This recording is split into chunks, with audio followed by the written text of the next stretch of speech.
समंदर में तूफान भी आते हैं। जीवन के समुंदर में तूफान भी आते हैं। जीवन के समुंदर में तूफान भी आते हैं।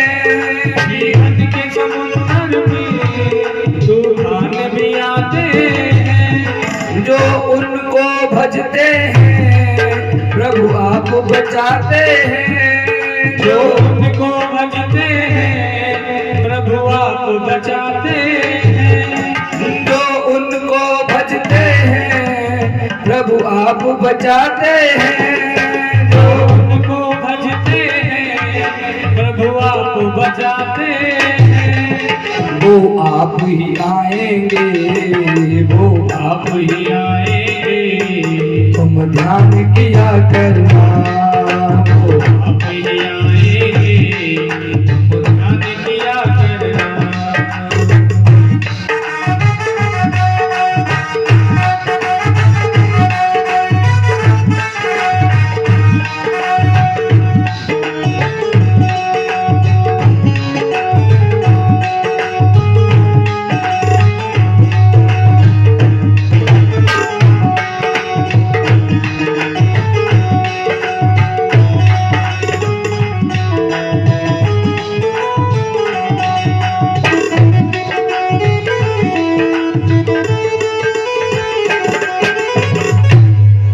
मत भूल अरे बंदे ये देश वीराना है।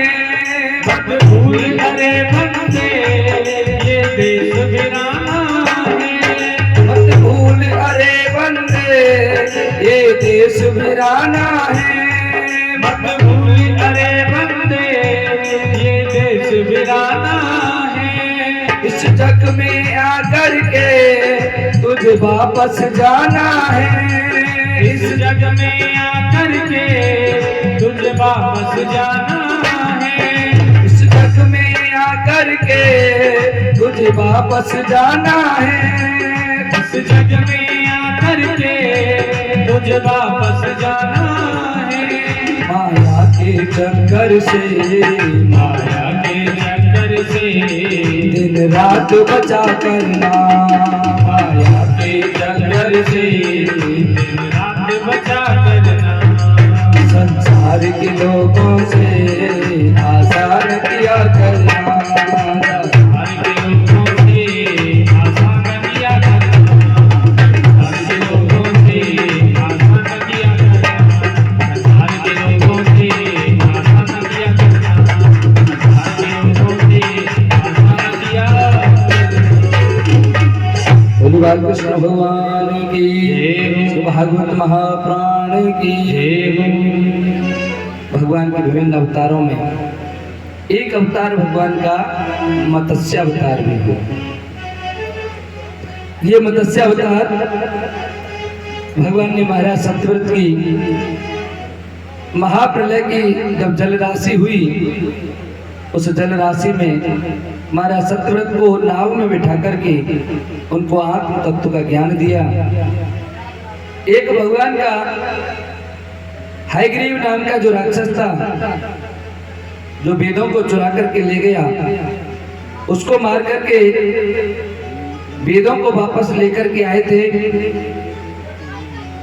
ये भगवान का हयग्रीव नाम का भी एक अवतार हुआ है। और सत्यव्रत जो महाराज हुए वो भगवान की कृपा से अगले जो वैवस्वत मनवंतर जो समय चल रहा है, इस वैवस्वत मनवंतर के मनु हुए। आगे चलकर ही राजन, अब हम आपको मनुवंश का कथाओं का श्रवण कराएंगे।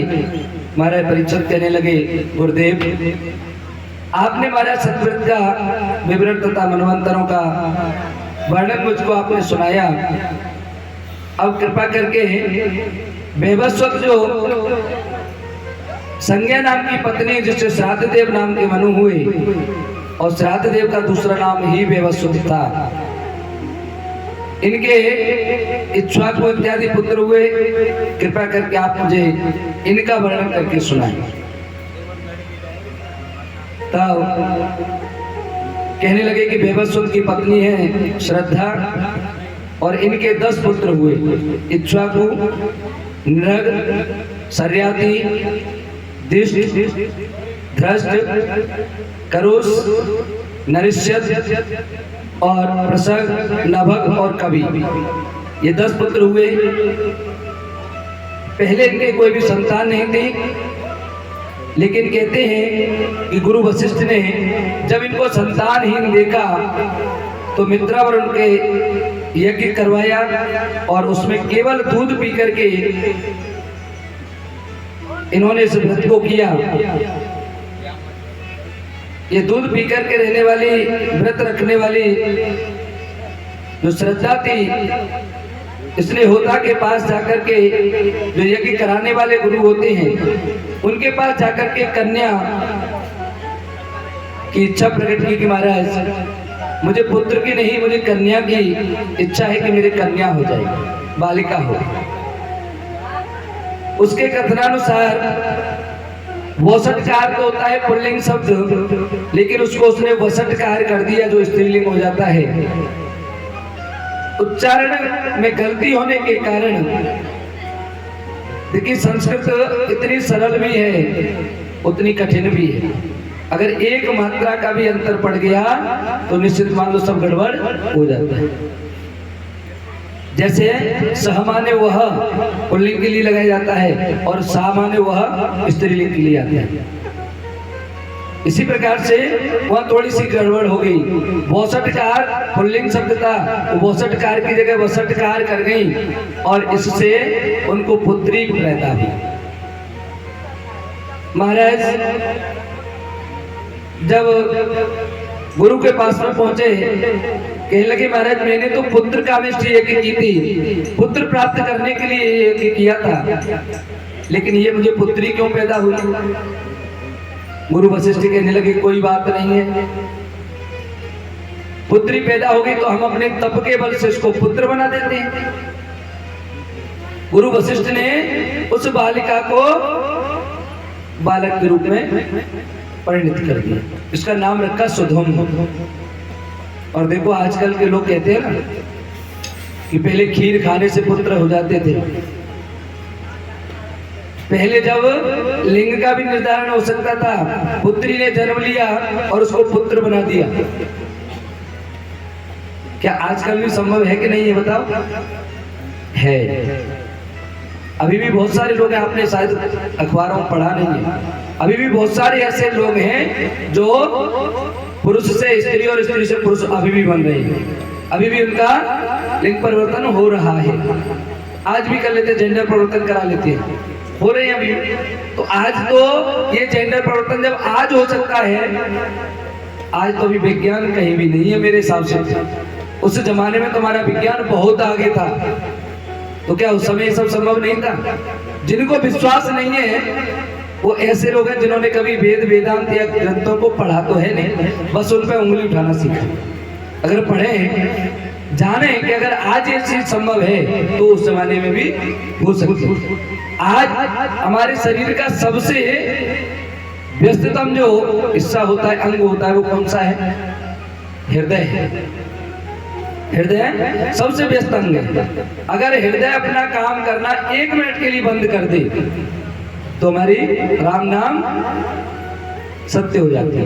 क्या कहते हैं? हृदय गति रुकने से सिधार गई, यही होता है ना। और ऐसे हृदय को अगर मान लो शरीर में से निकालकर दूसरा हृदय उस स्थान पर ट्रांसप्लांट किया जा सकता है, तो अगर कोई दूसरी अंग प्रत्यारोपित किए जाए तो क्या इसमें कोई गलत बात है क्या? ये भी हो सकते हैं कि नहीं? कहा जाता है कि गणेश जी का जब शीश कट के पता नहीं कहां चला गया तो शंकर भगवान ने उसकी जगह पर हाथी का सिर लगा दिया। अब लोग विश्वास नहीं करते कि हाथी का सिर कैसे लग सकता है। अरे भैया, जब हृदय को लगाया जा सकता है तो क्या सिर नहीं लगाया जा सकता? ये भी फिट किया जा सकता है। बस आपको विश्वास करने की आवश्यकता है कि आज जब टेक्नोलॉजी इतनी बढ़ रही है और हम टेक्नोलॉजी के माध्यम से आज इस कार्य को कर रहे हैं, तो उस जमाने तो टेक्नोलॉजी मैं कहता हूँ आज की दौर से 100 गुनी अच्छी थी। उस समय और ज्यादा अच्छी रही होगी। मंत्रों का प्रभाव है। लोग आजकल कहते हैं कि कैसे ये सब काम संभव हो सकते हैं। उन लोगों को शायद अभी पता नहीं है, तो कुछ ही पुरानी बात है, अकबर के जमाने की बात है। और अकबर को गए हुए तो अभी 500 साल ही तो हुए, 550 साल, तो ज्यादा समय नहीं हुआ। 550 वर्ष पूर्व तानसेन हुए, और वे तानसेन जब दीप राग गाते थे तो दीपक अपने आप जल जाते थे। जब वो राग गाते तो अपने आप बादलों से बरसात होने लग जाती थी, गर्मियों में बादल बरसने लग जाते थे। जब राग के गाने से, किसी राग के तन्मयता से गाने से, अगर इस जमाने में, इस कलयुग में अगर ये सारे कार्य हो सकते हैं, तो क्या सतयुग में वे लोग कुछ भी नहीं कर सकते थे? जो लोग ऐसा मानते हैं, आज भी ऐसे लोग हैं जो मंत्रों के द्वारा अग्नि प्रज्वलित कर देते हैं। मंत्रों के द्वारा आपने बहुत सारी जगह सुना होगा, कई गांव में ऐसे सिद्ध पुरुष आज भी हुए हैं। हमारे गांव के पास में एक गांव है, वह ऐसा बताते हैं कि एक सिद्ध पुरुष थे, और वे इतने सिद्ध थे कि एक कावड़ भरने के लिए गए गंगा जी के लिए। हमारे यहाँ सोरो घाट पड़ता है गंगा जी, वहां से कावड़ भर करके लेकर के आते हैं महादेव जी पर चढ़ाने के लिए। एक अचलेश्वर महादेव है हमारे यहाँ, उसके लिए कावड़ लेने के लिए गए। गांव में ओले बरस रहे, उनके साथ में वो सिद्ध पुरुष भी गए थे। उन्होंने वहीं पर लोगों से रास्ते में बता दिया कि भाई गांव में तो हो गया बिल्कुल सुपड़ा साफ। बोले क्या हो गया? बोले गांव में ओले आ गए। तो उन लोगों ने कहा बाबा अगर आप कर सकते हो तो उनका कुछ बचाव करो, फसल खड़ी रहती है, आपको पता है जिस समय महाशिवरात्रि आती है उस समय फसल भरपूर पकाव पर होती है, पकी हुई फसल खड़ी होती है। अगर उस समय ओले गिर जाए तो क्या स्थिति होगी? तो बाबा ने कहा ठीक है, मैं ओले अपने खेत में गिरा देता हूँ, लेकिन मैं एक क्रिया उसमें छोड़ दूंगा, उसमें जितना धन हो उसके हिसाब से आप क्रियाएं गिन लेना, और उतना धन सारे गांव वाले मुझे इकट्ठा करके दे देना। वहां जो 8-10 लोग जो साथ में थे उन्होंने कह दिया कि ठीक है महाराज हम कर देंगे। वहीं से उन्होंने मंत्र के द्वारा जो जितने भी पूरे गांव में ओले गिरने थे, सबका नुकसान होना था, उनको केवल अपने खेत में उतार दिया। गांव के लोग हंस रहे देख देख के, साधु संतों पे कोई विश्वास नहीं करता ना। गांव के लोग कह रहे देखो मुंडना तो गया है कावड़ लेने के लिए, और उसी के खेत का बहुत भजन करता है, सुपड़ा साफ हो रहा है, देख ज्यादा भजनीकर बनता है, बड़ा सिद्ध बनता है, उसी के खेत का नाश हो रहा है, वरना किसी में एक ओला नहीं गिर रहा। और जब लौट करके आए कावड़ लेकर के, तो उन लोगों ने, गांव वालों ने बताया कि महाराज जी ने तो हमको वहीं पर बता दिया था कि गांव का सुपड़ा साफ होने वाला है, इनका किया हुआ ही बच गया, एक ही क्रिया क्यों बची? क्योंकि इन्होंने ये कह दिया कि मेरी से क्रिया में जितना धन हो उसके हिसाब से आप मुझे दे देना। सब लोगों ने उसी दिन से प्रण कर लिया, महाराज जी चाहे कुछ भी हो, हम हर वर्ष उनके जाने के बाद उस खेत में तो मंदिर बना दिया गया। आज भी गांव वाले अपने घरों से कुछ न कुछ सावड़ी लेकर के आते हैं, अर्थात कुछ अन्य लेकर के वहां उस मंदिर में देने के लिए आते हैं। और उस गांव में उन्होंने वरदान दे दिया कि आज के बाद कभी ओले नहीं पड़ेंगे। इतने वर्ष का तो मैं हो गया, आज तक हमने उस गांव में ओले पड़ते हुए नहीं देखे। बगल के गांव में खूब पड़ते हैं, लेकिन उस गांव में आज तक ओले नहीं पड़ते। अगर इस कलयुग में मंत्रों के द्वारा इतना कुछ किया जा सकता है, तो क्या सतयुग में नहीं हो सकता था? सब कुछ संभव था, लेकिन लोगों को विश्वास होता नहीं। कहने लगे ये जो सुदुम्न जो कि लड़की से लड़का बनाया गया, बड़ा हुआ, महाराज ने इसको राज्य दे दिया। एक दिन ये घोड़े पर बैठ करके और शिकार खेलने के लिए निकल गया। इधर में माता पार्वती और शंकर भगवान जो कि जंगल में विहार करते, तो माता पार्वती को लज्जा आई। उन्होंने कहा कि देखो यहाँ पर ये सभी जीव जंतु हैं, हम और आप यहाँ पर इस तरह विचरण करेंगे, विहार करेंगे, तो महाराज मुझे लज्जा आएगी। तो महादेव जी ने उस उतने क्षेत्र को सबको ऐसा अभिमंत्रित कर दिया कि इस क्षेत्र में जितने भी पुरुष आएंगे, जो पुल्लिंग होंगे, चाहे वो शेर आएगा तो शेरनी हो जाएगा, हिरण आएगा तो हिरणी बन जाएगा, पुरुष आएगा तो स्त्री बन जाएगा। ये सुधुम्न जब इस क्षेत्र में अपने घोड़े पर बैठ करके गए तो घोड़े का तो घोड़ी बन गया और सुधुम्न फिर से स्त्री बन गई। पूर्व में भी स्त्री थे, फिर स्त्री बन गई। सुंदर तो थे ही, अब सुंदर स्त्री के रूप में जब ये जंगल में भटकने लगे, उस स्थान को तो छोड़ दिया, इधर उधर जंगल में भटक रहे। वहां पर एक चंद्रमा नाम के ऋषि हैं जो तपस्यारत हैं। उन्होंने देखा कि इतनी सुंदर स्त्री यहाँ जंगल में क्या कर रही, भाई क्यों भटक रही।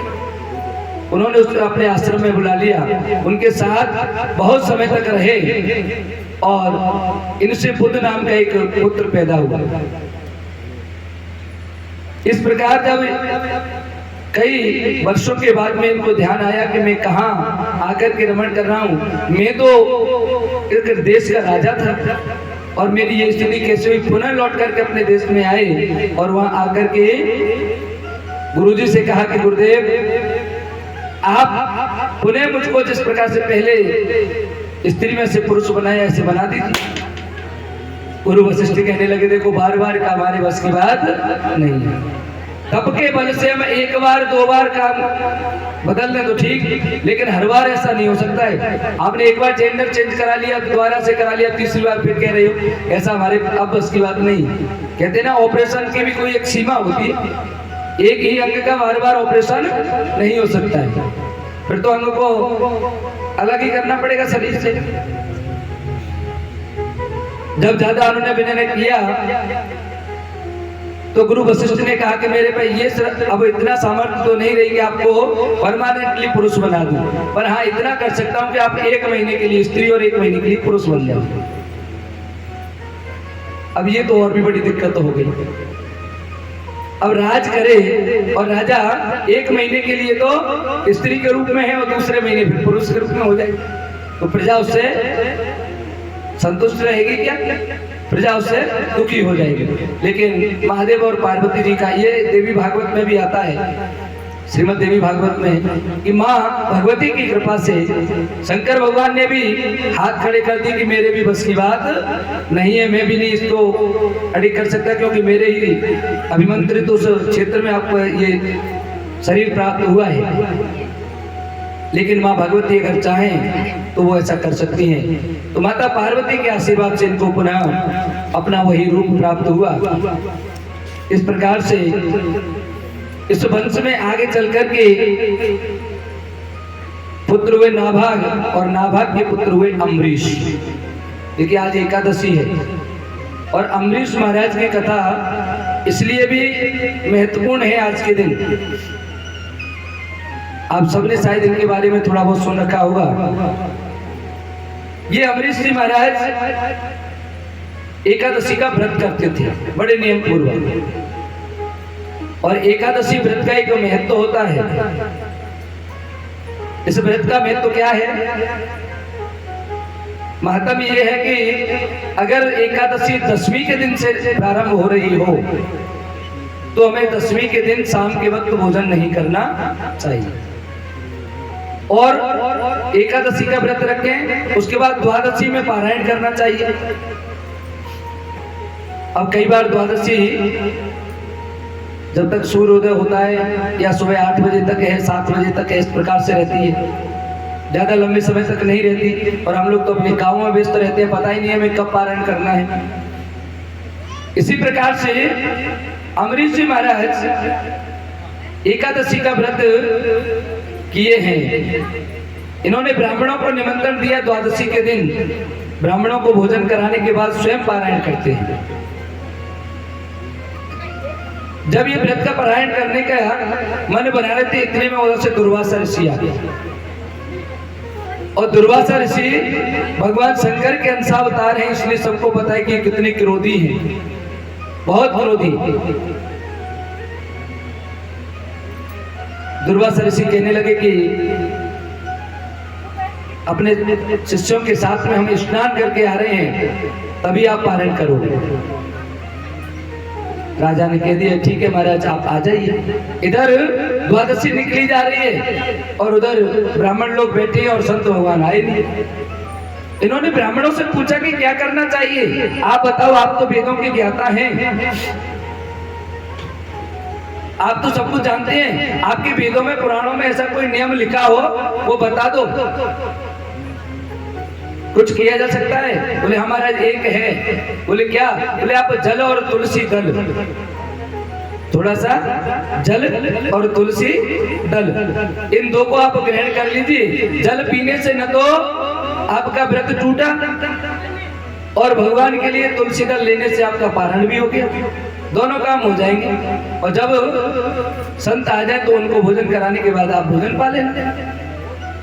महाराज अम्बरीश ने जैसे ही जल और तुलसी दल अपनी अंजलि में लिया, इतने में सामने से दुर्वासा ऋषि, पारण तो कर लिया, वो ऐसे मुंह पूछ रहे थे, उनको लगा कि उसने भोजन कर लिया।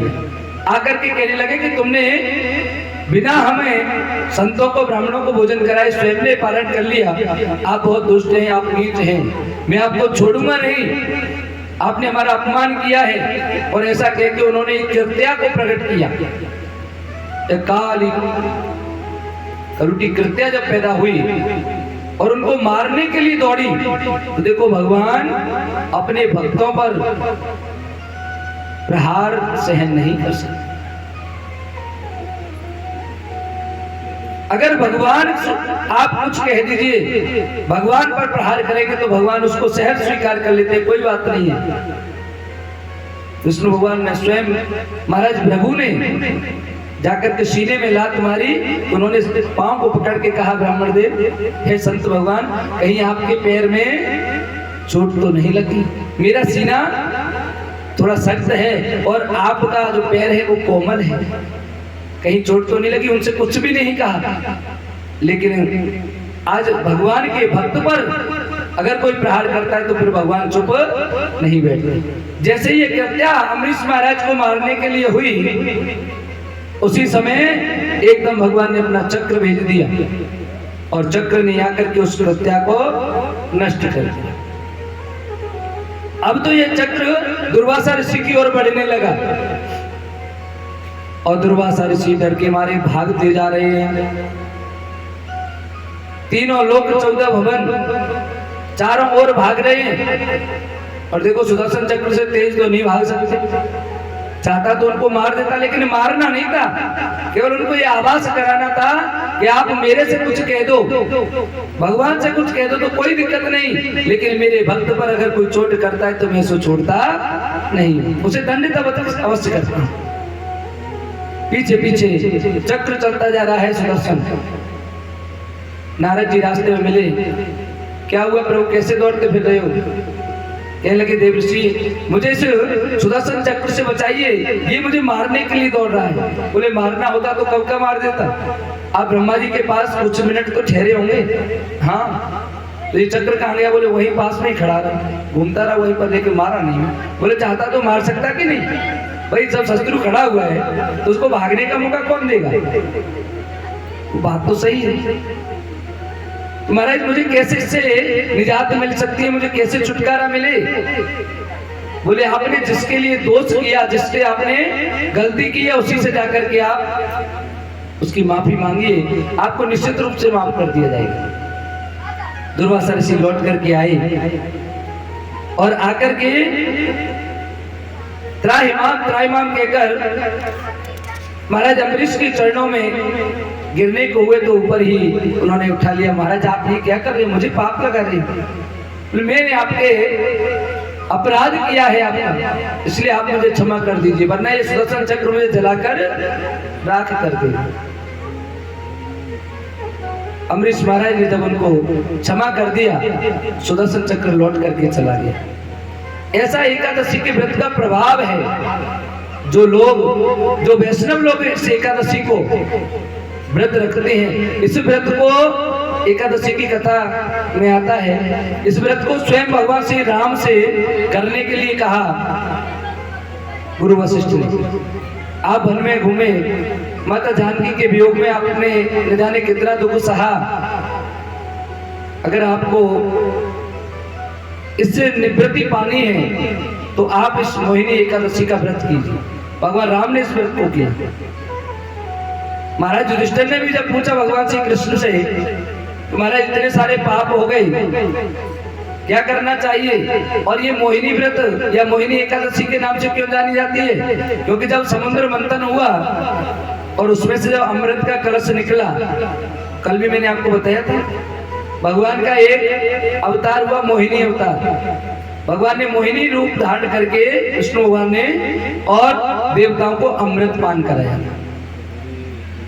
इसलिए विष्णु भगवान के ही 11 के दिन भगवान विष्णु की ही पूजा की जाती है। उनका ये अवतार जो मोहिनी अवतार है, इस मोहिनी अवतार के लिए और मोहिनी एकादशी का जब हम व्रत करते हैं तो इससे हमारे समस्त पाप नष्ट हो जाते हैं। बोलिए एकादशी मैया की, विष्णु भगवान की, मोहिनी भगवान की। अच्छा, एकादशी से मुझे एक दृष्टांत याद आ रहा है। एक घर में एक व्यक्ति रहता था। ये व्यक्ति सुबह से शाम तक केवल इसमें एक काम था, खाना। खाता और खटिया में पड़ जाता, कोई काम नहीं करता, बस खाता रहता। अब खाता पड़ जाता तो धीरे धीरे करके मोटा ताजा हो गया। अब ये व्यक्ति जब मोटा हुआ तो घर वालों को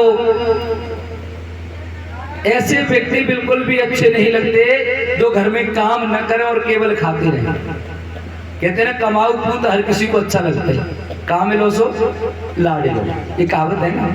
अब कमाई नहीं करेगा तो घर वाले भी साथ नहीं देते। घर वालों ने भी बोल दिया तू यहाँ से घर से निकल। अब बेचारा क्या करता, रोटी नहीं मिलेंगी तो निकलना पड़ेगा। अब गांव से बाहर थोड़ा सा निकला तो उससे देखा उसने एक आश्रम, उस आश्रम में उसने देखा एक गुरुजी खड़े हैं, बड़े ठीक है। बोला अच्छा खाते होंगे इसीलिए तो हंसते पुछते हैं, न हो तो इनसे ही पूछ ले, चेला बन जाए, यहीं पर खाते पीते रहेंगे। थोड़ा आगे बढ़ा तो उसने देखा 2-4 चेले और ऐसे ही ऐसे पड़े हैं। बोले यहाँ तो अच्छा मिलता है खाने के लिए। गुरुजी के पास पहुंच गया, गुरुजी को राधे कृष्णा हुई, पैर लगे। बोले गुरुजी मुझे अपना चेला बना। गुरुजी बोले ठीक है बन जाओ, हमारा क्या है, यहाँ तो बहुत सारे पड़े, एक और पड़ा रहेगा, चेला बन जाओ भैया। अब इसको चेला बना लिया, गुरु मंत्र दे दिया, सुमरिनी दे दी, आप इससे मंत्र जाप करो। गुरुजी एक दुविधा है। बोले क्या?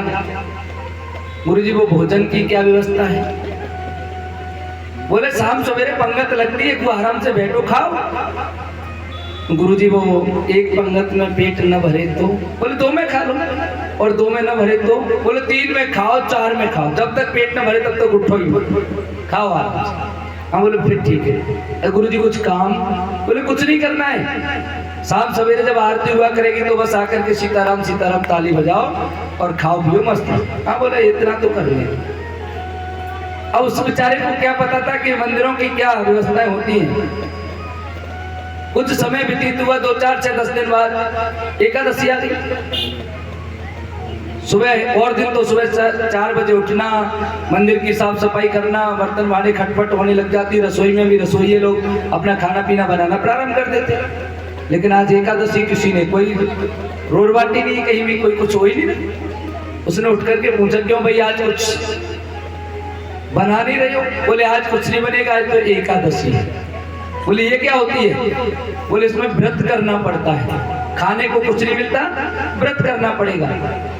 गुरुजी के पास पहुंचा, गुरुजी बोले क्या? बोले आपके चेला लोग कुछ बता रहे हैं, कुछ लोग क्या आज एकादशी? बोले हाँ आज एकादशी। तो गुरुजी एकादशी में भोजन नहीं बनेगा? बोले आज नहीं मिलेगा, आज फलाहार करना है। जो फलाहार करने वाला हो उसको फलाहार से क्या हो? अरे गुरुजी ऐसा बहुत सारे चेला है, उनसे ही करा लो एकादशी, हमसे रहने दो।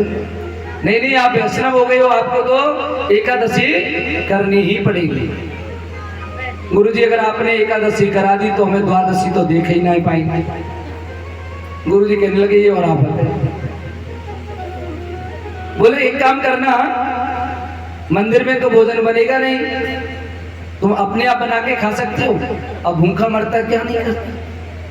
हाँ गुरुजी बना लेंगे, क्या करें? तो एक काम करो, पूरा सामान ले जाओ और ये सारा सामान ले जाके जितना तुमको लगे। रसोई से बोल दिया इनको 2-2.5 किलो आटा, आलू, दाल, घी, गुड़, और वहां नदी के किनारे जाकर के बना लेना, आराम से पाना। लेकिन एक बात ध्यान रखना, भगवान का भोग अवश्य लगा देना, क्योंकि आप वैष्णव हो। बोले ठीक है महाराज जी, तो इतना तो कर लेंगे। अब पूरा सामान लेकर के 2-2.5 किलो आटा और उसी हिसाब से गुड़, घी लेकर के पहुंच गया नदी के किनारे जाकर के, और अपना भोजन व्यवस्थित तरीके से बनाया। बना करके जैसे ही फ्री हुआ, सोचने लगा गुरुजी ने कहा था भगवान का भोग लगाना है। अब भगवान को भोग के लिए बुलाने लगा कि राजा राम आइए, ओ मेरे राम आइए, मेरे भोजन का भोग लगाइए। ओ राजा राम आइए, मेरे प्रभु राम आइए, मेरे भोजन का भोग लगाइए। हे राजा राम आइए, प्रभु राम आइए, मेरे भोजन का भोग लगाइए।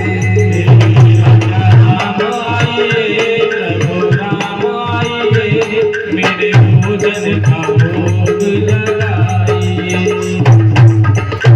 भगवान नहीं आए तो कहने लगा, शायद भगवान सोच रहे होंगे कि इसके पास हम आचमनी पूजा अर्घा देगा, तब मैं आऊंगा, शंख घंटी बजेगी तब आऊंगा। तो भगवान से कहने लगा, आचमनी पूजन आरती यहाँ यही मेहमानी, आचमनी पूजा आरती यहाँ यही मेहमानी। हाँ आचमनी पूजन आरती यहाँ यही मेहमानी, आचमनी पूजा आरती यहाँ यही मेहमानी। और सूखी रोटी खाओ प्रभु जी, सूखी रोटी खाओ प्रभु जी, पियो नदी का पानी। राजा राम आइए, मेरे राम आइए, मेरे भोजन का भोग लगाइए। मेरे भोजन का भोग। जब कहा कि मेरे भोजन का भोग लगाओ, आचमनी पूजा कुछ नहीं है, तो नदी का पानी, सूखी रोटी है, भगवान फिर भी नहीं आए। भगवान सोचने लगा कि शायद भगवान सोच रहे हैं कि मुझे मंदिर में अच्छे अच्छे भोजन मिलेंगे, वहां तो भोग रखे रहते हैं, वो भोग मिलेंगे मुझे। भगवान से कहने लगा कि देखो वहां से तो हम ही अपना जान छुड़ा के भग के आए हैं। कहने लगा कि भूल करोगे तो जो तज दोगे, भोजन रूखे सूखे। भूल करोगे जो तज दोगे, भोजन रूखे सूखे। हाँ भूल करोगे जो तज दोगे, भोजन रूखे सूखे। भूल करोगे जो तज दोगे, भोजन रूखे सूखे। और एकादशी आज मंदिर में, एकादशी आज मंदिर में बैठे रहोगे भूखे। राजा राम आइए, प्रभु राम आइए, मेरे भोजन का भोग लगाइए। अब इतना सरल है, भगवान से कह रहा है कि अगर देखो वहां तो आज एकादशी, वहां आपको कुछ भी मिलने वाला नहीं है, वहां के भरोसे रहे तो आपको भूखा ही रहना पड़ेगा, आना है तो आ जाओ। जब भगवान ने देखा कि इतना सरल व्यक्ति जिसको ये नहीं पता कि भोग कैसे लगाया जाता है, भगवान आ गए। अब भगवान अकेले नहीं आए, बामांगे जनकात्म जान। भगवान के बामांग में जनका जानकी रहती है, माता जानकी सीता जी के साथ में आई। परम कौतुकी भगवान कुछ नया करते हैं। सीता मैया के साथ में आगे राम जी सीता जी दोनों।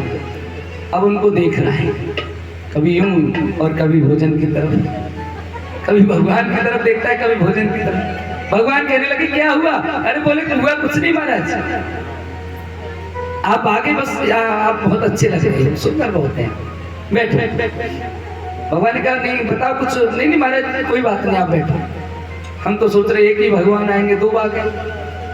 बिठाला दोनों को, भोजन परोसा। और वहां तो एक जने के एक के हिसाब से भोजन बनाया था ना, 2.5 किलो का, तो अकेले के लिए चाहिए। अब इसमें 3 हो गए, 2 हो जाते तो आ जाता रहता। अब सीता मैया ने पाया, भगवान ने पाया, 2 एक लेकर बचे तो बेचारे ने खा लिया। इतना सीधा सरल स्वभाव का के आकर के गुरुजी से भी नहीं कहा। और भगवान से कहने लगा देखो हमसे भूखा नहीं रह जाता है, अगली बार जल्दी आ जाती। भगवान कहने लगे हाँ ठीक है हम आ जाएंगे। भोजन प्रसादी पाके मंदिर में आया। 15 दिन कब निकल गए पता नहीं चला। फिर एकादशी आ गई 15 दिन बाद। गुरुजी से कहा, अरे गुरुजी देख साहब वहां तो ये 2 भगवान आती हैं, थोड़ा सा माल बढ़ाओ। गुरुजी सोचने लगे भूखा रह गया होगा, ऐसा करो इसको 3.5 किलो आटा दे दो। बोले हाँ फिर ठीक है, 3.5 किलो आटा दे दिया और उसी के हिसाब से दाल आलू नमक मिर्च मसाले सब लेकर के पहुंच गए। भोजन बनाया और वहां फिर भगवान को भोजन बनाने के बाद बुलाने लगा, हो राजा राम आइए कि सीताराम आइए, मेरे भोजन का भोग लगाइए।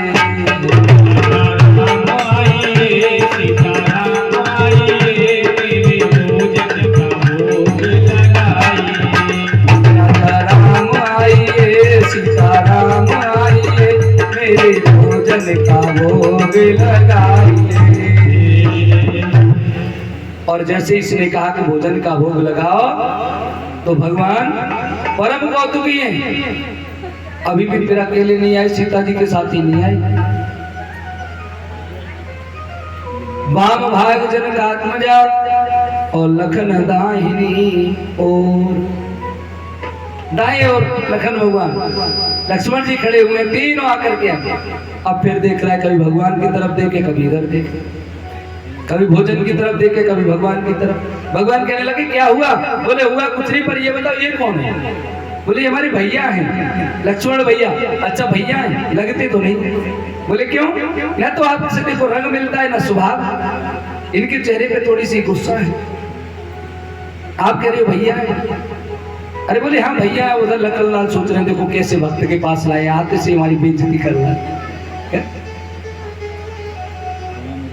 बोले आ गए तो ठीक है, कोई बात नहीं है, पर महाराज हमने ठाकुर जी के भोग का, हमने गुरुजी से वचन दिया था कि ठाकुर जी का भोग लगाएंगे। ठाकुर जी पूरे कुटुंब का थोड़ी हमने ठेका ले रखा है, पूरा का पूरा कुटुंब आ गया।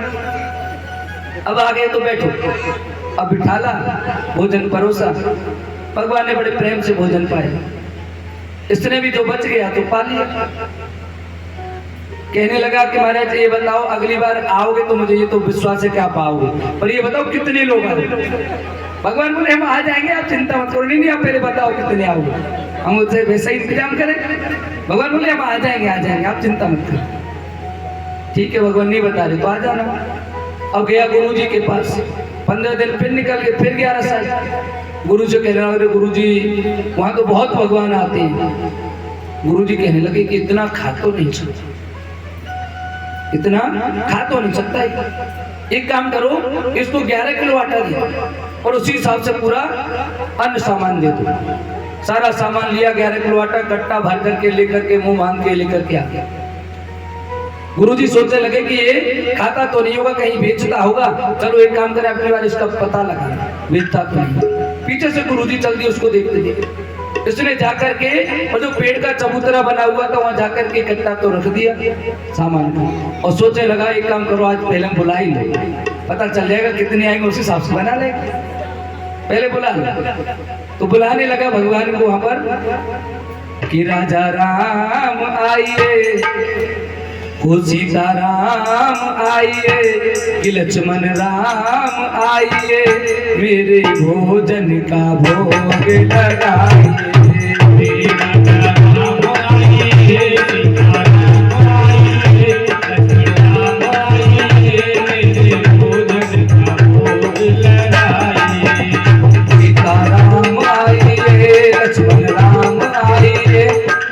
भोजन का भोग लगाइए।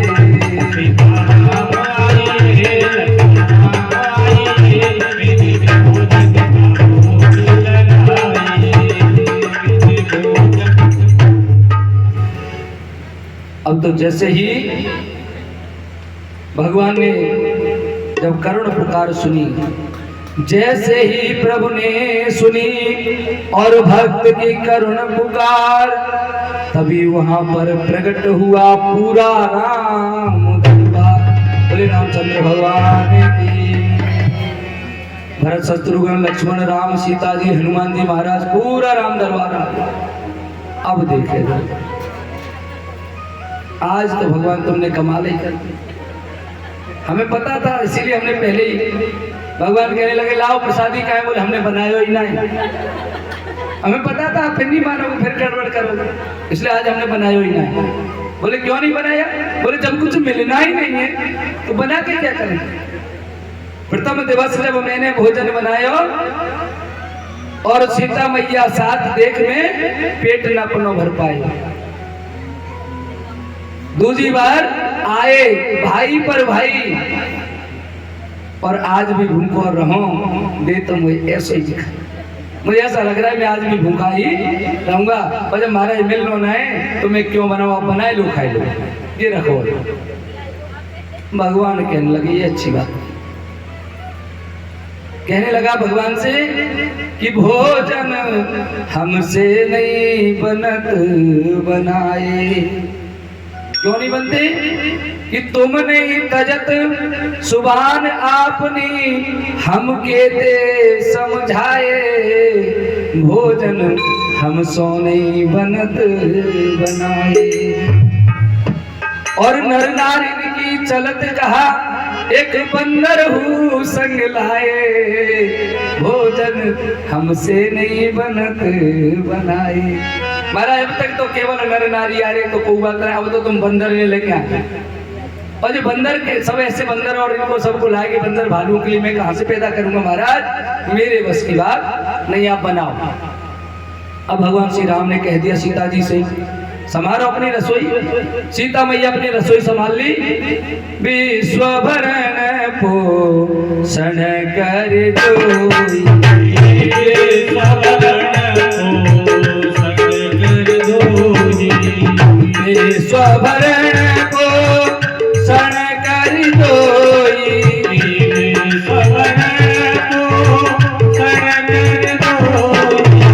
ताकर राम भरत यश होई, ताकर राम भरत यश होई।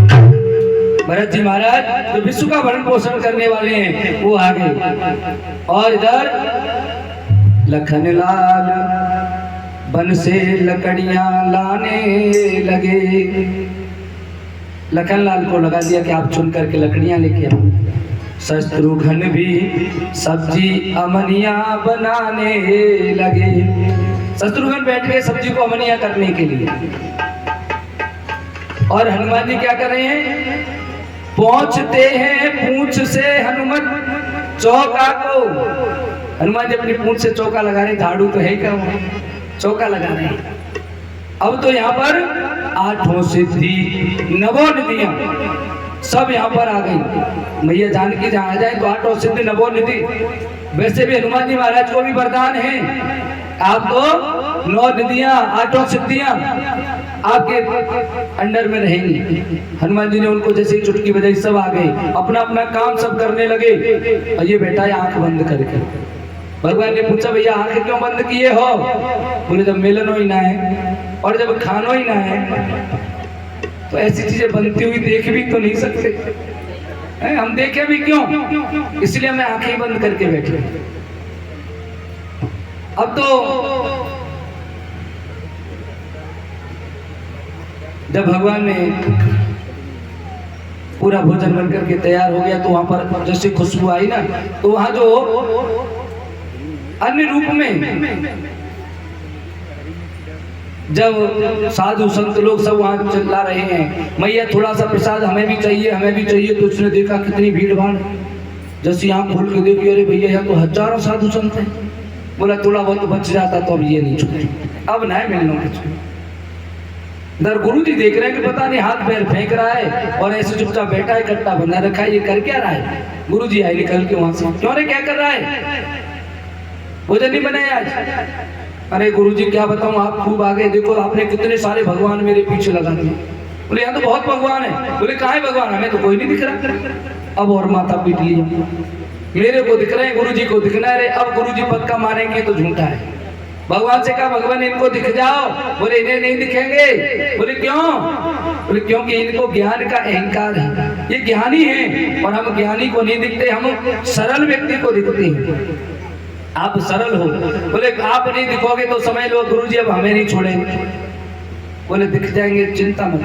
गुरुजी को भी आज शिष्य ने भगवान के दर्शन करा दिए।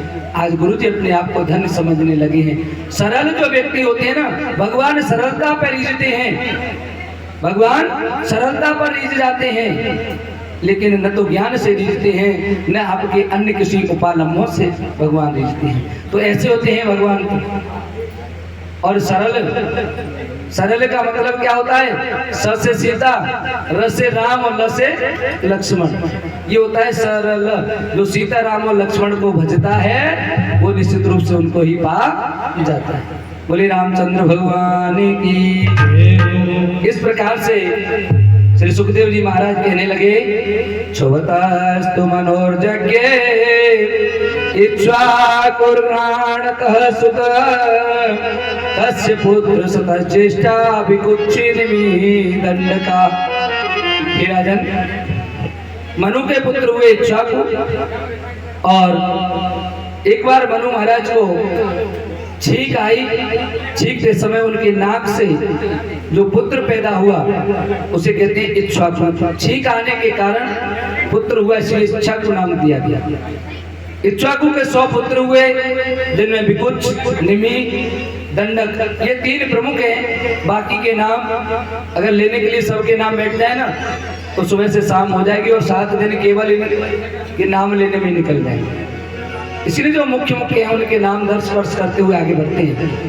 25 पुत्रों को आर्यावर्त का राजा बना दिया, 25 को पश्चिमी भाग का, 3 पुत्र जो मध्य भाग के, और अन्य पुत्रों को अन्य भागों का शासक बना करके राज्य करने के लिए छोड़ दिया।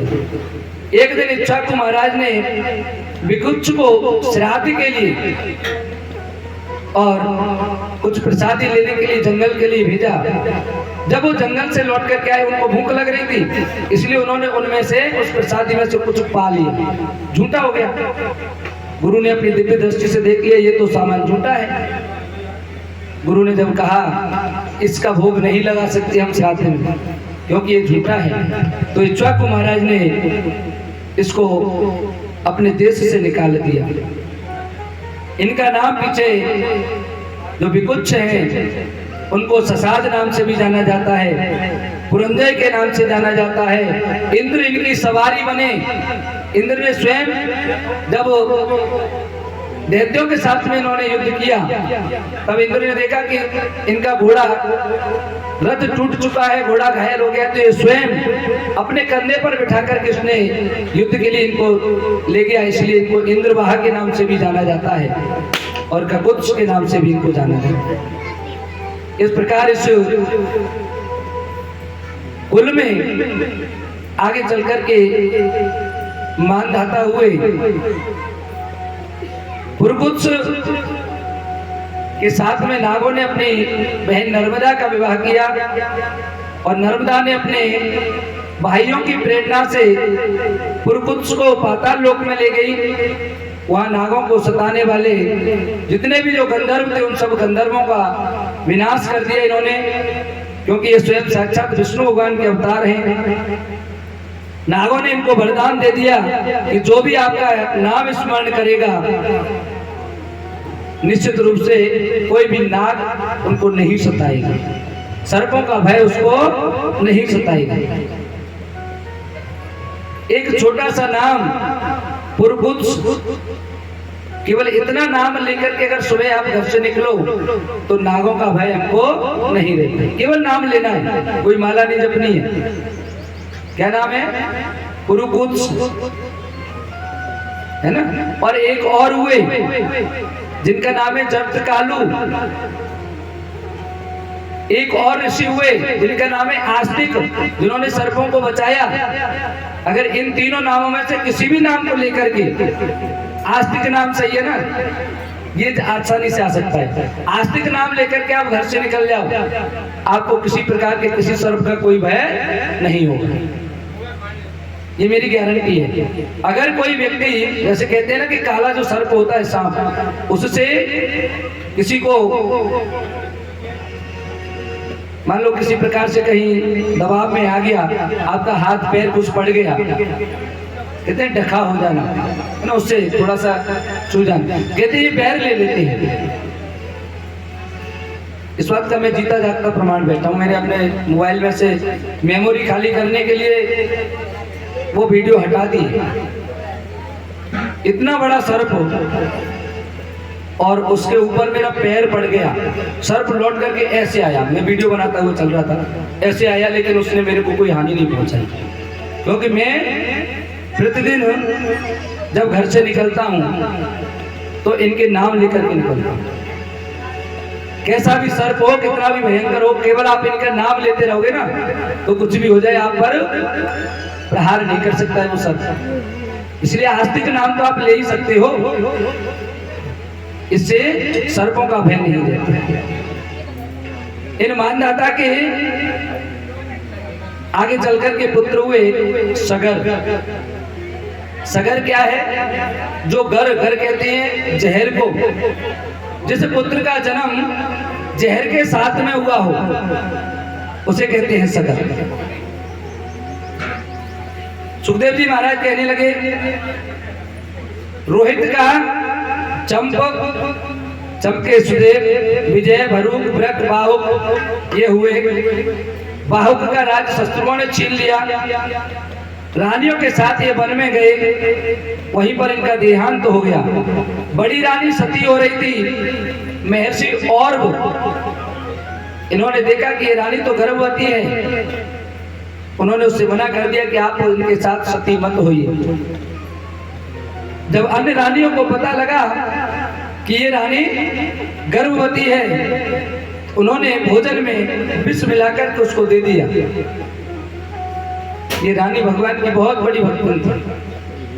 भगवान ने उसके उस गर्भ का रक्षण किया और ये बालक जहर खाने के बावजूद भी पैदा हुआ, इसलिए इसका नाम रख दिया सगर। इन कहते हैं ना, जहां पर कृपा राम की होई और ताको मार सके ना कोई। सगर की दो रानियां हुई, एक हुई सुमति जिसके 60,000 पुत्र हुए, एक हुई केसनी जिसके असमंजस और अंशुमान 2 पुत्र हुए। जब महाराज सगर ने अश्वमेघ यज्ञ किया, उस अश्वमेघ यज्ञ के घोड़े को लेकर के 60,000 जो पुत्र थे, ये पुत्र उसकी रक्षार्थ उसके पीछे पीछे चले जा रहे थे। इंद्र ने इस घोड़े को चुरा करके कपिल मुनि के आश्रम में जाकर के बांध दिया। जब ये ढूंढते हुए कपिल मुनि के आश्रम में पहुंचे, उस समय वो अपनी तपस्या में लीन। इन्होंने देखा, वहां जाकर के शोरगुल हुआ कि घोड़ा तो यहाँ बंधा हुआ है। इससे कपिल मुनि की समाधि टूट गई और जैसे ही आंख खोली, इनको तो पता भी नहीं था, 60,000 के 60,000 वहीं पर भस्मीभूत हो गए। बोली कपिल भगवान की जय हो।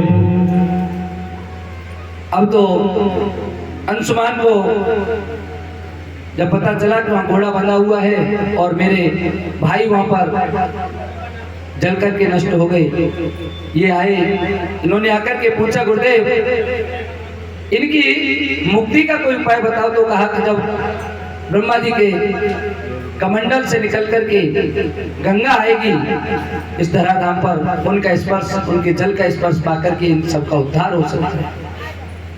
इन्होंने आकर के अपने पिताजी से कहा। महाराज सगर ने उसी दिन राजपाट देकर के इनको चले गए। महाराज खूब तप किया, लेकिन कहते हैं ना कि बिल्ली के भाग से छींका टूटता है। तब तो 3 पीढ़ियों से चल रहा था, लेकिन भागीरथ महाराज को जाकर के इसका फल प्राप्त हुआ। इसी प्रकार से हमको लगता है ना कि हमने अपने जीवन में कुछ नहीं किया, कोई पाप नहीं किया, हो सकता है इस जन्म में न किया हो, पिछले किसी जन्म का, और उस परिवार में हो सकता है किसी न किसी अन्य किसी पीढ़ी का रहा हो। पाप और पुण्य दोनों कई पीढ़ियों तक चलते हैं। एक पीढ़ी का नहीं तो दूसरी पीढ़ी का, दूसरी का नहीं तो अगली पीढ़ी का, किसी न किसी पीढ़ी का तो हमको पुण्य भी फायदा दे जाता है और पाप भी नुकसान दे जाता है, चाहे वो किसी भी पीढ़ी का। इसी प्रकार से ये तपस्या चल रही है। महाराज सगर तपस्या करते हुए अपना उनका प्राणांत हो गया। इसके बाद असमंजस, अंशुमान, इन्होंने भी तपस्या की और आगे चल करके इनके दिलीप महाराज हुए, उन्होंने भी तपस्या की, लेकिन फिर भी गंगा जी नहीं आई और महाराज दिलीप के हुए भागीरथ। अब इतने समय से तपस्या चल रही है, जब बाबा ने की हो, बड़ बाबा ने की हो तपस्या, बाबा कर रहे हैं, पिताजी ने की तो बेटों पे आके कहीं कहीं तो भगवान की कृपा हो ही जाती है। महाराज भागीरथ पर मां गंगा की कृपा हुई, प्रकट हुई, कहा कहिए क्या, किस कारण से आपने हमको याद किया। भागीरथ कहने लगे मैया आप धराधाम पर आ जाओ। हंसने लगी गंगा, कहने लगी हम धराधाम पे आ जाए? अरे हम अगर धराधाम पर आए तो ऊपर से छूटेंगे तो रसातल चले जाएंगे, फिर लौट के कभी आने वाले नहीं। ऊपर से तो नीचे आ जाएंगे, लेकिन नीचे से ऊपर कैसे आएंगे, गड़बड़ हो जाएगी। हमारे वेग को रोकेगा कौन? उनको अहंकार हो गया। ब्रह्मा जी से पूछा, ब्रह्मा जी कहने लगे कि इनके इस अहंकार का एक ही उपाय है, शंकर भगवान। शंकर भगवान की तपस्या की। अभी गंगा दशहरा आने वाला है, इस गंगा दशहरा को गंगा जी का अवतरण हुआ और अभी पिछले कुछ दिन पहले एक और पर्व निकल के गया। उस दिन से लेकर आखा तीज से लेकर गंगा दशहरा तक शंकर भगवान की तपस्या की गई और इतने दिन में भगवान शंकर प्रकट हुए और प्रकट होकर के उन्होंने कह दिया कि आप बुलाओ। जैसे ही गंगा जी ऊपर से पूर्ण वेग के साथ में नीचे आने लगी, शंकर भगवान ने अपनी जटाएं में भरा दी और उन जटाओं के बीच में वो रमाली ऐसी बांध ली, बाहर ही नहीं निकले। द्वारा से हाथ जोड़ कर खड़े हो गए। महाराज मैंने इसलिए नहीं बुलाई कि आपके जटाओं में रमण करती रहें, अरे थोड़ा सा तो मुझे दे दो जिसके लिए मैंने बुलाई। तो बताते एक लट में से शंकर भगवान ने गंगा जी को छोड़ दिया कि आप चलो। आगे आगे महाराज भागीरथ चल रहे हैं और पीछे से माँ गंगा चली जा रही हैं। रास्ते में जाकर के जानू ऋषि का आश्रम पड़ा, उनकी सब जो हवन सामग्री थी सबको गंगा जी बहा ले गए। जानू ऋषि ने उनको 2 अंजलि में पान कर लिया। भागीरथ ने पीछे मुड़ के देखा, कल कल की आवाज बंद हो गई, गंगा जी कहाँ गई? बोले वो तो रहेंगी आश्रम पे ही। फिर लौट के पहुंचे आश्रम पर, ऋषि से प्रणाम किया, महाराज गंगा महारानी आई थी इधर। बोले मुझे तो नहीं पता, एक पानी की थोड़ी सी धार आ रही थी। बोले कहाँ गई वो? बोले पी ली। तो गंगा जी को पी गई। ऐसे ऐसे संत हुए हैं। अगस्त ऋषि पूरे समुद्र को 3 अंजलि में पीने की सामर्थ्य रखते हैं। जानू ऋषि ने जब गंगा मैया का पान कर लिया, कहा प्रभु मेरे जो पूर्वज हैं वो ऐसे ही रह जाएंगे, उनके लिए आप गंगा मैया को निकालो। कहने लगे अब कहां से कैसे निकाला जाए? अगर मुंह से निकालता हो तो झूठी हो जाएंगी, अन्यंत्र स्थान से अगर निकाला जाए तो माँ गंदी कहलाएंगी। इसलिए उन्होंने अपनी जंघा से माँ को निकाला और उसी दिन से मैया का नाम जाह्नवी पड़ गया। बोले गंगा मैया की। इस प्रकार से लेकर के कपिल मुनि के आश्रम तक जाते हैं। 60,000 अपने पूर्वजों का निर्माण करते हैं और आगे चल करके इसी कुल में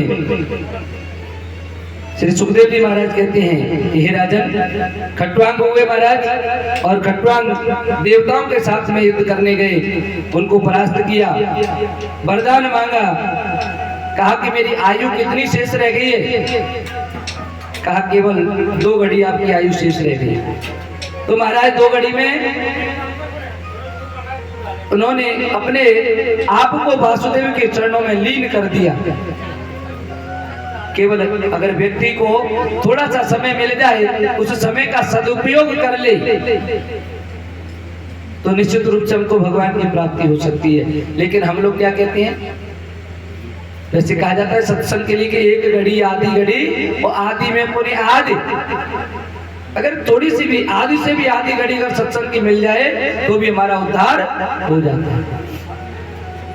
लेकिन हम लोगों को लगता है अभी तो हमारी उम्र ही क्या है, बहुत जीवन पड़ा है, जी लेंगे। जैसे कि भगवान ने हमारी एक्सपायरी डेट लिख करके भेज दी। जन्म प्रमाण पत्र पर हमारे जन्म की डेट अवश्य लिखी रहती है, लेकिन एक्सपायरी डेट आज तक किसी की नहीं लिखी। किसी की लिखी होती कि उस दिन चला जाएगा, आज तक किसी की नहीं लिखी है। पता नहीं हमको कि कौन सी सांस अंदर गई तो अंदर और बाहर गई तो बाहर। कौन सी सांस अंतिम श्वास हो जाए पता नहीं है, लेकिन फिर भी हम आस पे जी रहे हैं, सांस पे नहीं जी रहे।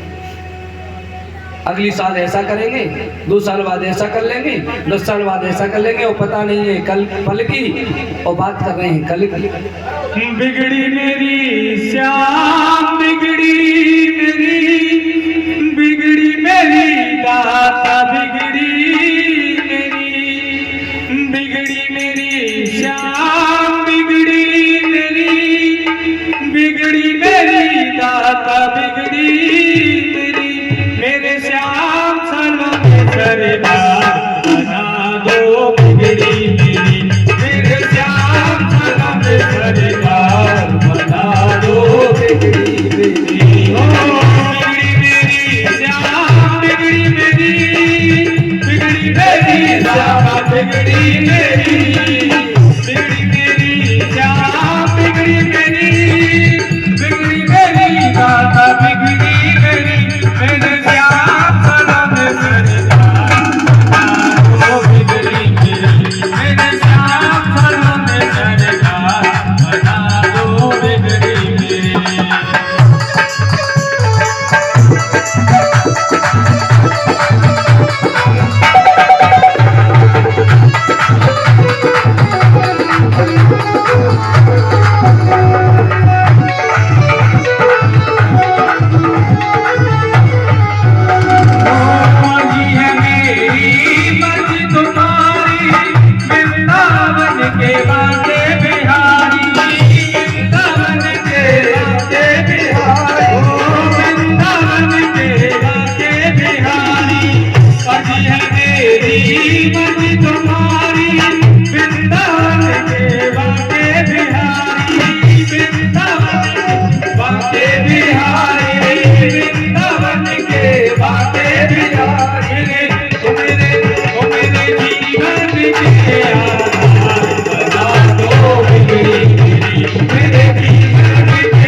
दुखड़े मिट जाए, उसके सब टुकड़े मिट जाए, के सब टुकड़े मिट जाए।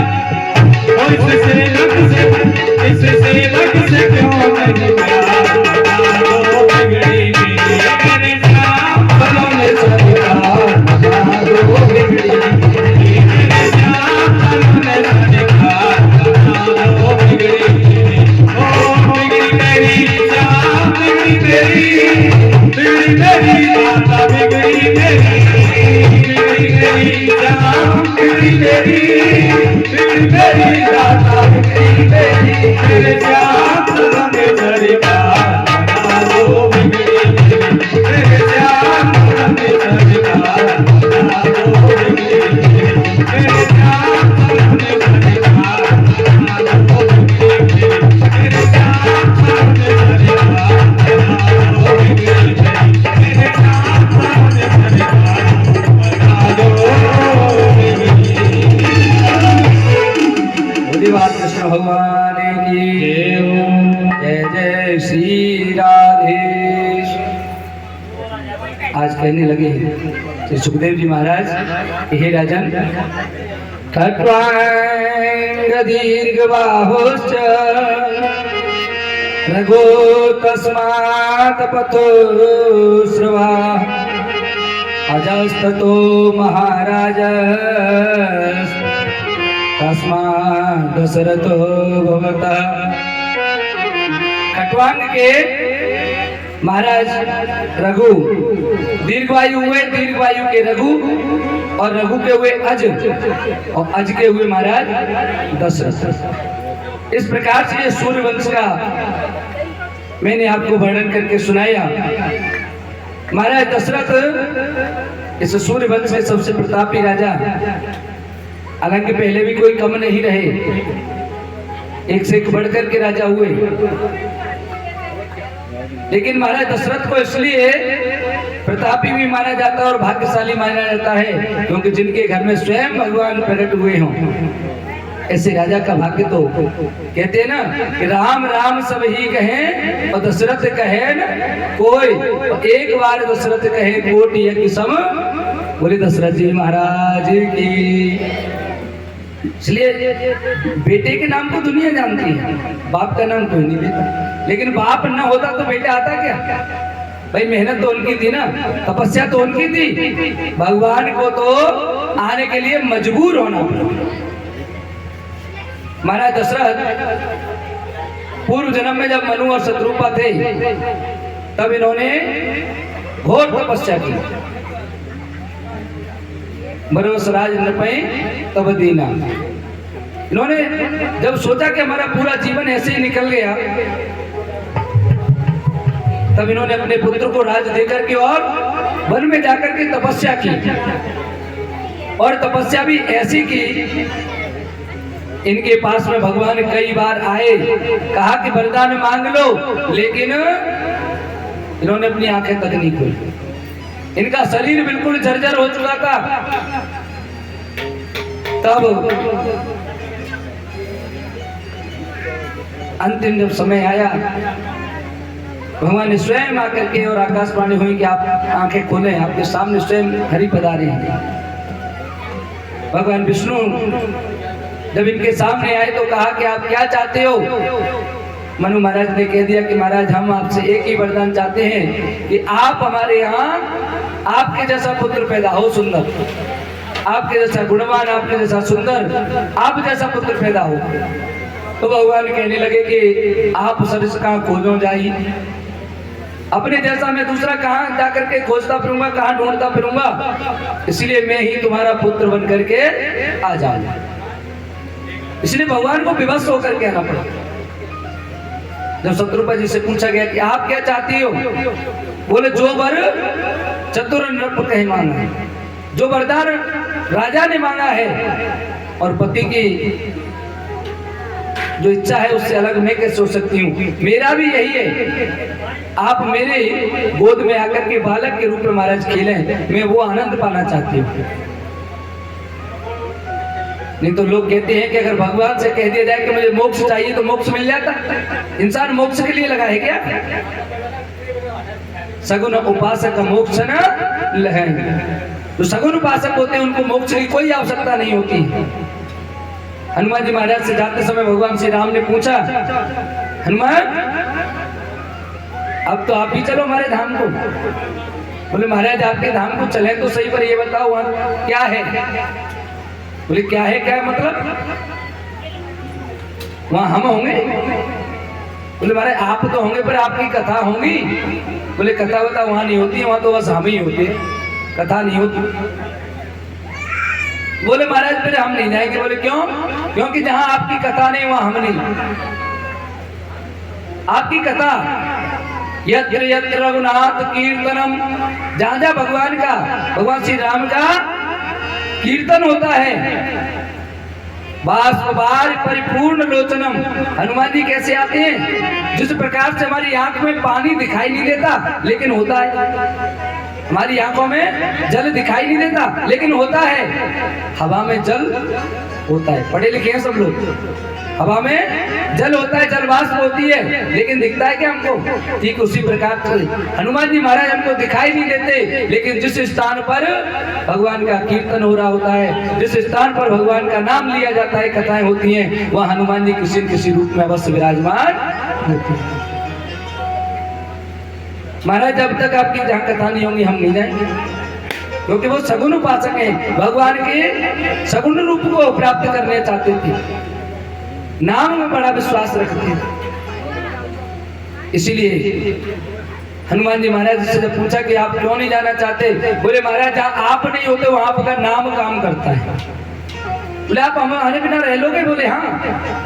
जब हम लंका में गए थे ना, समुद्र के किनारे जब आवश्यकता पड़ी थी तो वहां आप नहीं थे महाराज। तो कौन था? आपका नाम था। हमने एक बार बोला जय श्री राम और बस हम इतने बड़े हो गए। हमने एक बार बोला जय श्री राम, हमने लंका में आग लगा दी। जहां आप नहीं होते वहां केवल आपका नाम काम कर जाता है। और महाराज किसी जगह पर अगर हम आपके पीछे पीछे फिरे, किसी स्थान पर आप नहीं हुए तो, इसलिए जहां आपका नाम वहां हम रहे। तो सगुन उपासक जो होते हैं वो मोक्ष भी नहीं चाहते। इसीलिए राजा ने, मनु महाराज और शत्रुपा ने मोक्ष नहीं मांगा। मांगा तो क्या कि स्वयं भगवान को ही मांग लिया। कल भी मैंने आपको बताया था, कुछ लोगों पर मांगना आता है, कुछ पर मांगना नहीं आता। कुछ लोगों पर मांगना आता है, कुछ पर नहीं मांगना। अरे भगवान से क्या मांगना? अगर भगवान से भी मांगना है तो भगवान को ही मांगना। भगवान से भी मांगना है तो भगवान को ही मांग लीजिए, कोई टेंशन नहीं होगी आपको। इसलिए मनु महाराज ने भगवान को मांग लिया कि आप हमारे घर पर पधारें। एक मस्तु कह दिया। महाराज दशरथ का चौथा चरण आ गया, इस समय चौथापन चल रहा है। कोई बालक नहीं है।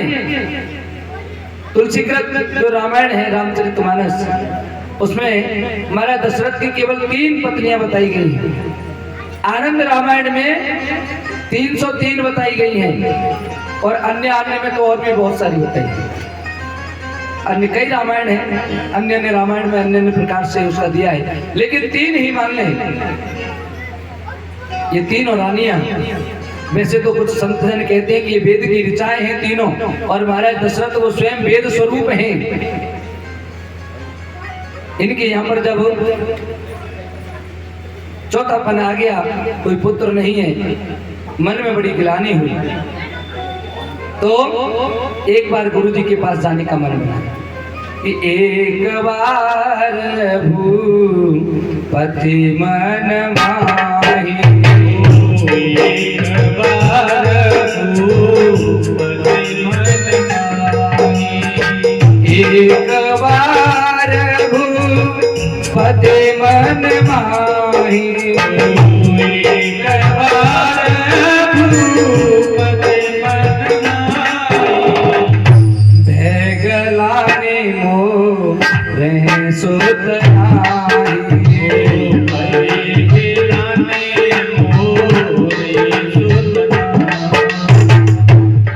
अंदर गिलानी हो रही है कि मेरे कोई पुत्र नहीं है और मैं निपुत्री होकर मरूं।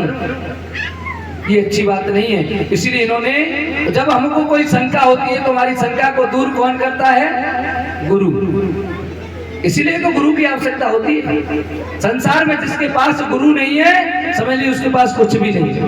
इसलिए गुरु का होना बहुत आवश्यक है, बहुत। गुरु ही हमारी सभी प्रकार की शंकाओं को दूर करने वाले हैं और गुरु ही हमको भगवान से मिलाने वाले हैं।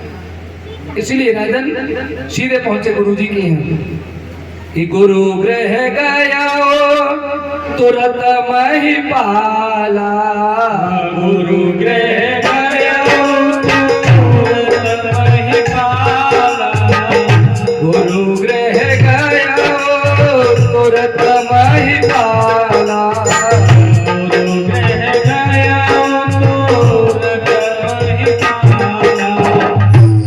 चरण लागे करे विनय विशाला,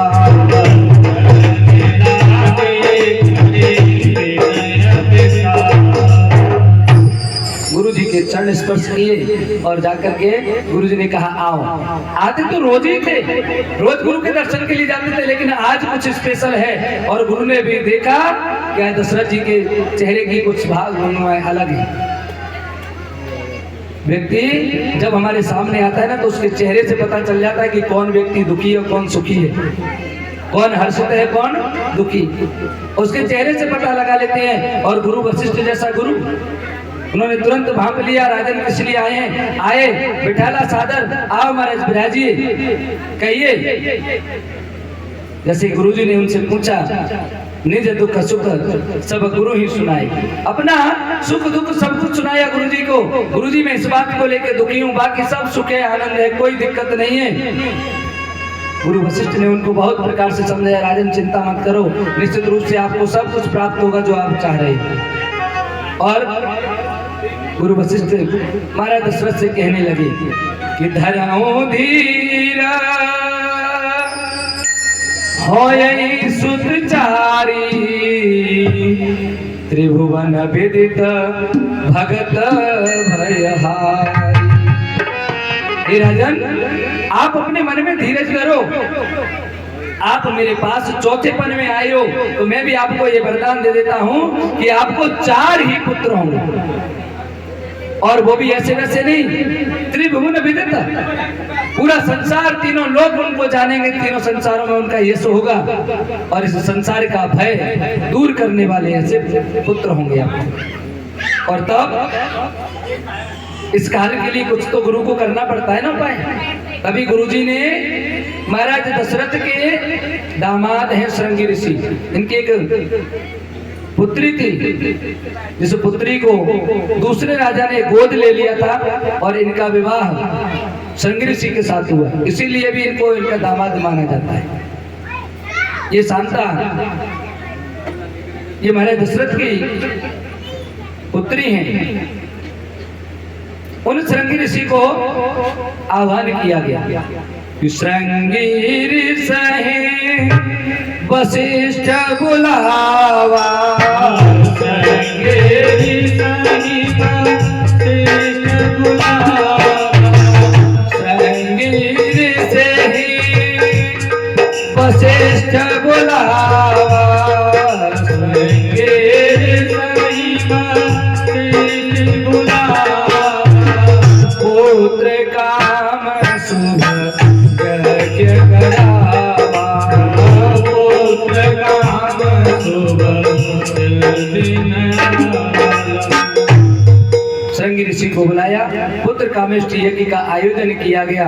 और इस यज्ञ से जब अभिषान बार बार दिया गया तो यज्ञ भगवान प्रकट हुए और एक चरु लेकर के पैदा हुए, उत्पन्न हुए, उसमें से निकले और उसमें खीर है, लाकर के महाराज दशरथ को दे दिया, अपनी रानियों को उसको बांट दीजिए।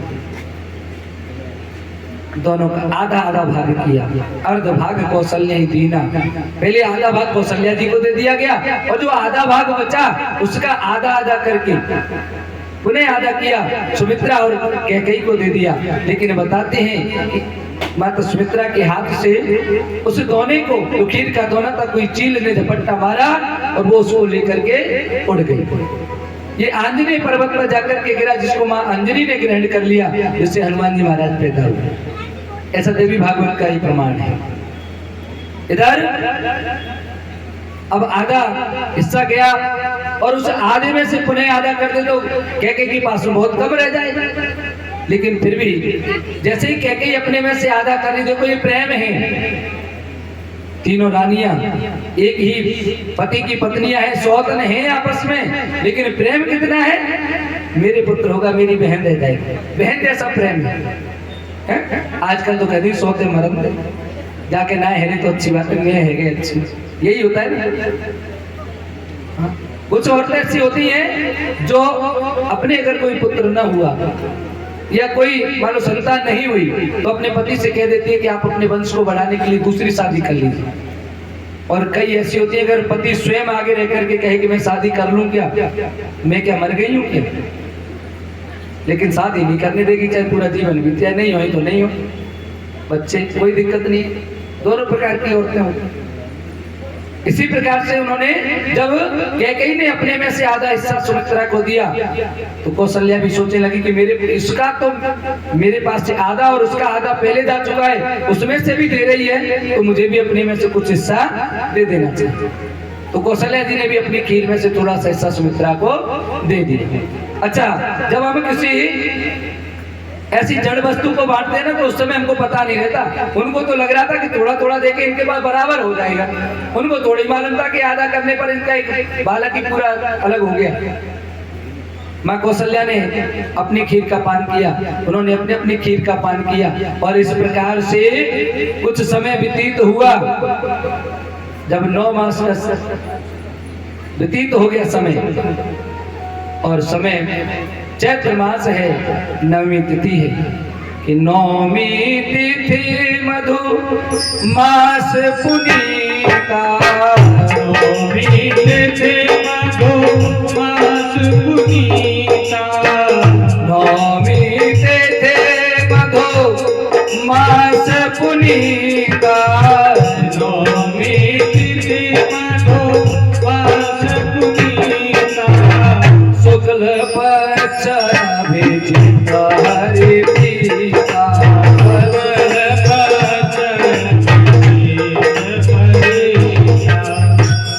शुक्ल पक्ष नवमी तिथि अभिजीत मुहूर्त है, दिन के 12 बजे हुए हैं। सूर्य भगवान की प्रतिष्ठा, सूर्य वंश में जन्म लिया इसलिए सूर्य भगवान ऊपर है, सूर्य की उपस्थिति में जन्म लिया है, सूर्य वंश में भगवान श्री राम आई। नवमी तिथि भगवान के पास एक बार भी महाराज मेरा तो कोई कुछ लेना देना ही नहीं, रिक्ता हूँ मैं, रिक्त हूँ, मुझे तो कोई मनाएगा ही नहीं। भगवान कहने लगे आपको हम भरेंगे।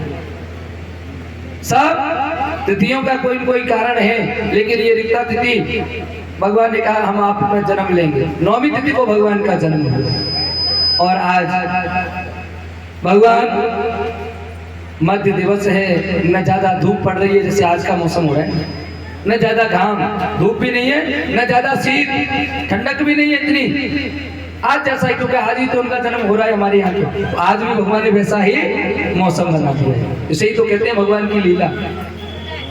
यही है भगवान की माया, कहूँ धूप कहूँ छाया।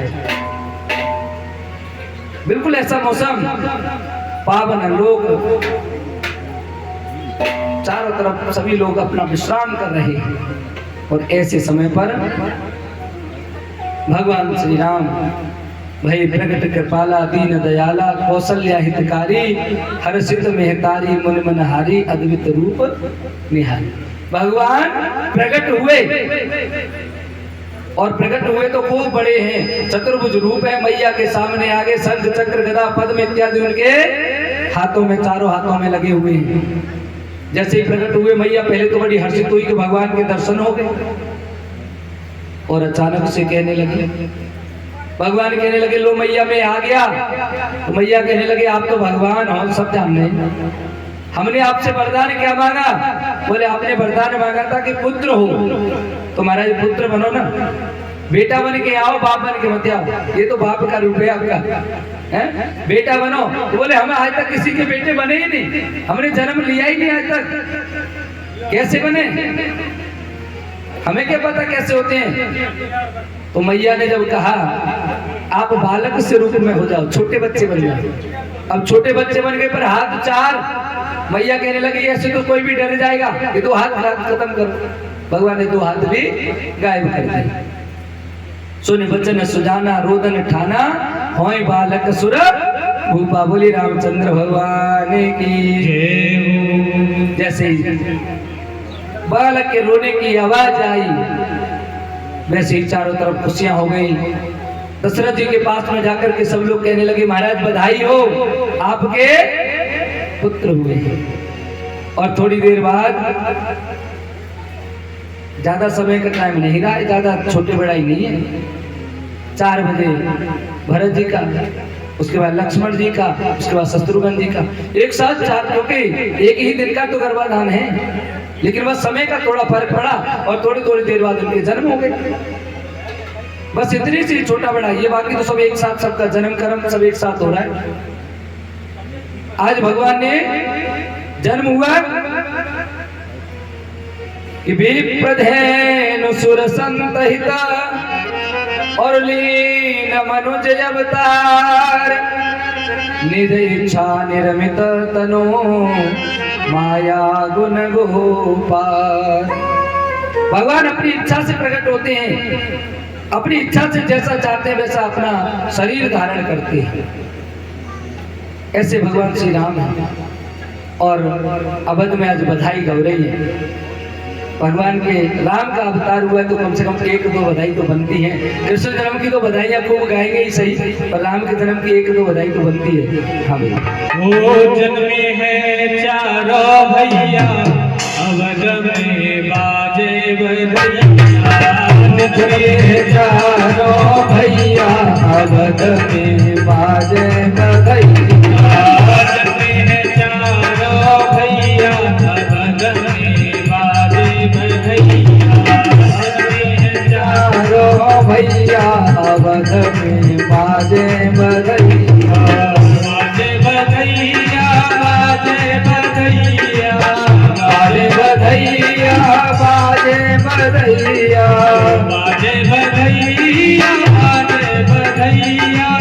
जन्मे हैं चारों भैया, अवध में बाजे बधैया। जन्मे हैं चारों भैया, अवध में बाजे बधैया। अच्छा भैया एक बात बताओ, आप लोगों को आनंद नहीं आ रहा? भगवान राम का जन्म हुआ और आप में शायद उम्र में बड़ी, और देखो मैया कितने आनंद से भगवान के जन्म का आनंद ले रही है, तो सबको लेना चाहिए कि नहीं? अरे एक एक करके सही, लेकिन सबको आनंद लेना चाहिए। और भगवान के दरबार में थोड़ा सा नाच लोगे तो इस संसार के सामने ना नाचना पड़ेगा, नहीं तो छोरी छोरन की शादी में तो खूब ही नाचो। वो जन्मे हैं चारों भैया, अवध में बाजे बधैया। जन्मे हैं चारों भैया, अवध में बाजे बधैया।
बधैया बधैया, बधैया,